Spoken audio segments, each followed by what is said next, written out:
C'est votre droit, avec l'Ordre des avocats du barreau de Lille. C'est votre droit sur Grand Lille TV en partenariat avec l'Ordre des avocats de Lille. Et aujourd'hui, nous recevons maître Thierry van der Meren. Bonjour. Bonjour. Alors aujourd'hui, je vais vous poser déjà une simple question. Qu'est-ce que la prestation compensatoire ? La prestation compensatoire est destinée à compenser autant qu'il est possible la disparité qu'entraîne le divorce dans les conditions de vie respectives des époux.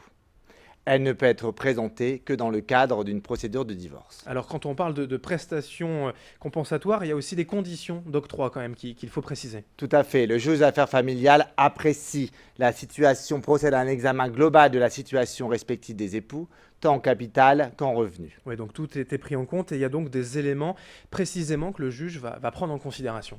Le juge prend en considération le passé, le présent, mais également l'avenir des époux. En effet, l'ensemble des ressources dont dispose chaque époux va être apprécié en tenant compte de la situation présente, mais également de la situation de l'époux dans un avenir prévisible.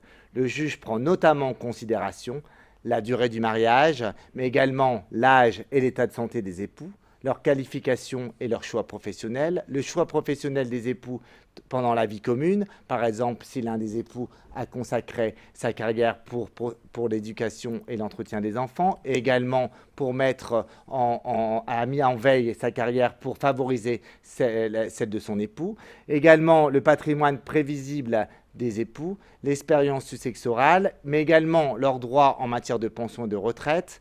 Et voilà l'ensemble des éléments que le juge peut notamment prendre en considération pour apprécier l'existence et l'étendue de la prestation compensatoire. Donc avec tous ces éléments, le juge peut décider donc de cette prestation, mais le jugement en proprement parlé, qu'en se fait-il au niveau de cette prestation ? Alors le juge apprécie l'existence et l'étendue de la prestation compensatoire uniquement lors du prononcé du divorce. C'est à cette période du prononcé que s'apprécie le moment, le droit ou l'étendue de la prestation compensatoire. Et s'il y a de plus en plus de divorces en France, est-ce que c'est une prestation qui est souvent accordée aujourd'hui ? La prestation n'est accordée, selon les statistiques nationales, que dans 13% environ des jugements de divorce.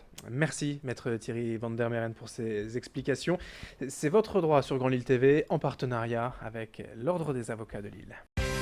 C'est votre droit, avec l'Ordre des avocats du barreau de Lille.